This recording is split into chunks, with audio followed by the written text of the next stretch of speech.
chômage augmente et atteint 99,9%, il y aura toujours les concours. Ça veut dire que même si on est sûr qu'on ne peut pas vous recruter, le concours ne va jamais s'arrêter. Parce qu'on sait ce qui va se passer après. Mais comme on a besoin des frais de dossier, on continue de faire le concours. Si vous remarquez bien, dans la plupart des grandes écoles professionnelles, on diminue le nombre de personnes qu'on recrute chaque année. Parce que la situation sociale est en train de devenir beaucoup plus complexe. Parce que la crise économique est en train de battre son plein. Parce que la Covid est en train de faire fermer beaucoup d'entreprises publiques et privées. Ce qui fait en sorte qu'on a de moins en moins besoin des employés. Parce qu'il n'y a plus d'argent pour vous payer. Est-ce que vous êtes conscient de cette difficulté qui est en train de venir? Est-ce que vous êtes en train de vous préparer par rapport à ce qui est en train de venir? Est-ce que vous êtes en train d'utiliser les outils pertinents qui vont vous permettre de résister face à l'adversité de l'insertion socio-professionnelle qui va se présenter par rapport à vous? Est-ce que vous êtes déjà en train de construire votre réseau qui va vous permettre dès maintenant et beaucoup plus facilement dans le long terme de pouvoir aussi résister à cette difficulté sur le plan de l'insertion? Surtout si vous souhaitez vous insérer en étant un salarié. Ce sera beaucoup plus compliqué de plus en plus. Aujourd'hui, on remplace les personnes bonnes par les personnes excellentes. Parce qu'il y a tellement de personnes bonnes dans la société. Et on remplace les personnes excellentes par des algorithmes d'intelligence artificielle. Est-ce que vous allez pouvoir résister face à ça? Est-ce que vous êtes en train de vous préparer pour résister face à ça? Moi, quand je viens dans une école, à chaque fois, je pose la question aux étudiants, il y a combien d'étudiants dans ta classe? Et lorsque l'étudiant me dit, nous sommes 100. Moi, je prends l'exemple tout à l'heure où il disait, ils sont 1500. Mais si moi, je suis dans une classe où il y a 1500 élèves, la première question que je vais me poser, c'est quels sont les produits et les services dont ont besoin ces élèves chaque semaine obligatoirement?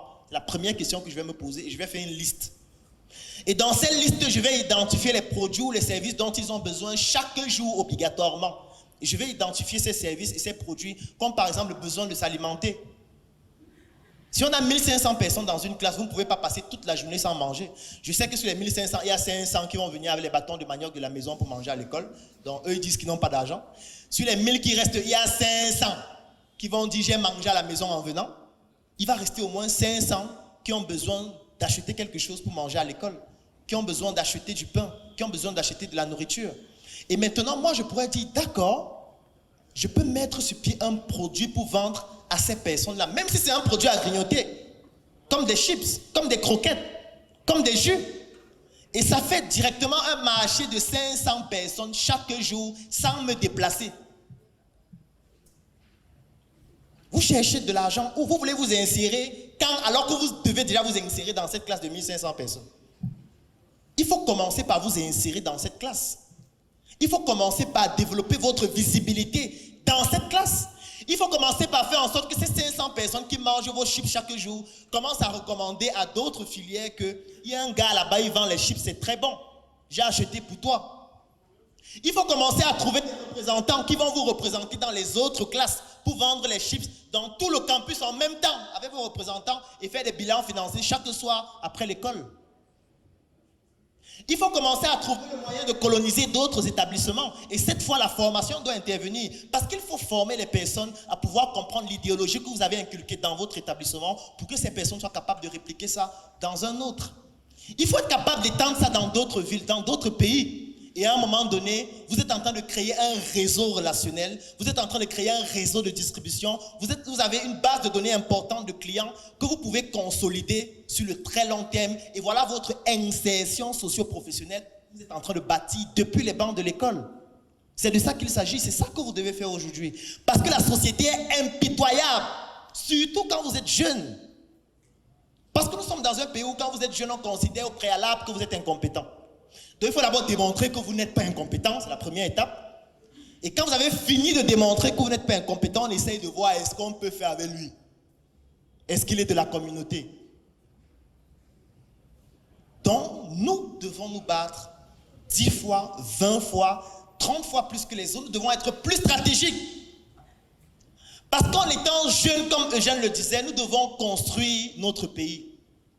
Je peux être jeune et construire mon pays. Et ici, pays, c'est l'Afrique, parce que le Cameroun n'est qu'un petit quartier où on transite en attendant.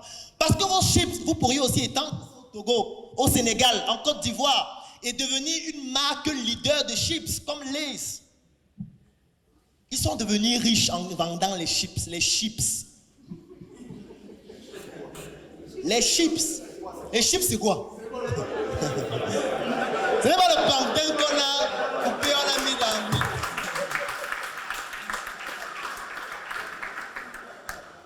Comment les gens deviennent riches en vendant les chips? Toi, tu dis que tu es ingénieur, tu es pauvre. Comment? Tu es ingénieur au chômage. Comment? Tu es médecin au chômage. Les gens deviennent riches avec le pain chargé. Donc tu as tort. Comme le disait mon maître, le professeur Baïbek, que je salue en passant. Tu as tort de dire que tu ne peux pas créer toi aussi de la richesse. Et tu peux le faire depuis les bancs de l'école. N'attends pas de sortir de l'école pour t'insérer dans la société. Ça, c'est un piège qu'on est en train de nous tendre. Parce que quand vous sortez de l'école, les dés sont déjà pipés. Il faut vous insérer dans la société depuis l'école. Il faut vous insérer dans la société, dans les associations. Il faut vous insérer dans la société en soutenant des mouvements comme Inspiration. Il faut vous insérer dans la société en côtoyant des personnes qui, comme vous, ont les mêmes ambitions et sont en train de réaliser soit les mêmes choses que vous, soit les ont déjà réalisées ou sont en train de le faire, afin qu'ensemble vous puissiez constituer un cercle d'influence qui vous permet d'être plus puissant dans la société. C'est de ça qu'il s'agit.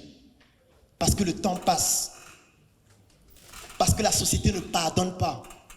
Parce que la société n'a aucun respect pour les personnes qui ne sont pas respectables.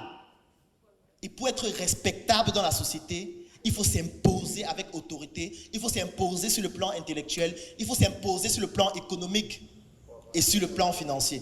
Parce que si vous n'avez pas d'argent, personne ne vous respecte. Même dans votre famille.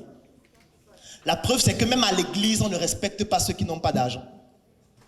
Moi, je connais plusieurs églises où ceux qui sont assis devant, c'est ceux qui ont plus d'argent.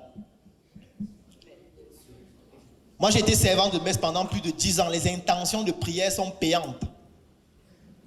Et que vous venez dire que vraiment, je veux qu'on prie pour mes enfants qui vont composer l'examen tout à l'heure, ou alors cette année, et c'est payant. Ça veut dire que le pauvre a tort, même à l'église.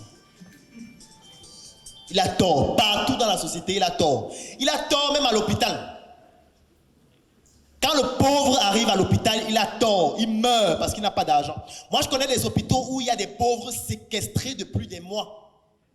Ça veut dire que c'est des personnes qu'on a soignées, qui n'ont pas pu payer leurs factures et qu'on a confisquées à l'hôpital depuis 3 mois, 4 mois, 6 mois. C'est la raison pour laquelle le nouveau ministre de la Santé actuel, lorsqu'il a été nommé, il a eu à faire sortir certains prisonniers d'hôpitaux. Parce qu'on croit qu'il y a seulement la prison en Konengue. Il y a la prison à l'hôpital. Les pauvres sont enchaînés mentalement, psychologiquement, parce que n'ayant pas d'argent. Et comment dans une société qui a une répression aussi violente vis-à-vis des personnes qui n'ont pas de moyens financiers, vous pouvez vous permettre de parler de l'argent en riant? Le débat et le sujet sur l'argent ne doit pas être amusant. Ça veut dire qu'on parle de l'argent, ça doit être avec beaucoup de sérieux. Parce que si vous n'avez pas d'argent, vous risquez d'être le prochain encerclé à l'hôpital. Votre enfant risque de décéder parce que voilà, vous n'avez pas eu les moyens pour payer pour qu'il soit dans une couveuse. Je tiens à vous préciser que dans une ville comme Yaoundé, dans tous les hôpitaux publics, privés et confessionnels, il y a moins de 100 couveuses. C'est que si votre enfant c'est le 101e et qu'en plus vous n'avez pas d'argent, il va mourir devant vos yeux. Et personne n'aura d'émotion vis-à-vis de sa mort. Parce que ces personnes voient les gens mourir à longueur de journée. Et ce n'est plus un événement. Moi, je me rappelle une fois, j'étais dans un hôpital que je suis obligé de ne pas citer. Et nous étions de garde. Il était 3 heures du matin. L'équipe médicale était déjà fatiguée, couchée dans la salle de garde. Et une femme vient. Elle crie, docteur, il y a une femme qui est morte aux urgences. On dit, est-ce que c'est une urgence alors? Laisse-nous dormir. Est-ce qu'on soigne la mort? Si elle est morte, mettez un drap blanc sur elle, le matin, on va la porter. On n'a pas de respect même vis-à-vis du mort pauvre. Parce que le mort pauvre est différent du mort riche. C'est pour ça qu'il y a le mot mort et le mot décédé. Quand un pauvre meurt, on dit qu'il est mort. Quand un riche meurt, on dit qu'il est décédé. Quand un pauvre meurt, on parle du deuil. Quand un riche meurt, on parle des obsèques, la célébration de vie. Ça veut dire que même dans la mort, vous n'avez pas d'honneur quand vous êtes pauvre. On vous oublie. Peut-être on va même vous enterrer dans un endroit où on ne pourra même plus identifier où vous étiez. Donc on vous enterre dans un endroit, on revient 10 ans après, on dit que hey, c'est pas ici qu'on l'avait enterré, c'est pas où, c'est là-bas. On a oublié l'endroit où on vous a enterré. Parce que durant votre vie, vous n'avez pas marqué votre destin comme Eugène. Pour que nous soyons là aujourd'hui en train de faire une conférence pour lui rendre hommage. Est-ce que vous aussi, quand vous allez partir, on va vous rendre hommage de cette façon? Questionnez-vous dessus. C'est aussi ça l'insertion socio-professionnelle, c'est-à-dire quel est le rôle que vous avez eu dans la société dans laquelle vous étiez? Est-ce que ce rôle mérite qu'on vous donne des hommages après votre départ? Ou alors on va vous oublier comme la plupart des autres? C'est la question que vous devez avoir, c'est la problématique qui doit être la vôtre et c'est la raison pour laquelle, pendant ces près de 2 heures de temps, j'ai partagé avec vous mes minuscules connaissances. Je vous remercie.